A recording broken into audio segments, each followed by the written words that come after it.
Fact number 1, पानी में नीम के पत्ते डालकर नहाने से जिस्म में खारिश का खात्मा हो जाता है।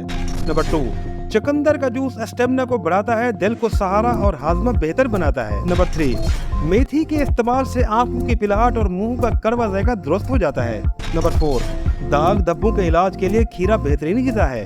नंबर 5, रोजाना खाली पेट काजू शहद के साथ मिलाकर खाने से वजन कम होता है और मर्दाना क़ुव्वत में इजाफा होता है। नंबर 6, खड़े होकर पानी पीना बंद कर दे क्योंकि ये जोड़ों और कमर में दर्द का बायस बनता है। नंबर 7, सुबह के वक्त 2 इंजीर पानी में भिगोकर खाने से बाल बढ़ते हैं और जल्द नरम और मुलायम होती है। नंबर 8, आधा गिलास दूध में 5 से 7 मुनक्का किशमिश रात के वक्त भिगोकर सुबह खा ले, दिमागी कमजोरी से छुटकारा मिल जाएगा। नंबर 9, अगर आपको सफर के दौरान गाड़ी में उल्टी हो जाती है तो नींबू चूसने से उल्टी बंद और आप फ्रेश हो जाएंगे। और नंबर 10, रोजाना पपीता इस्तेमाल किया करें, ये मुर्दा जल्द को जिंदा कर देता है।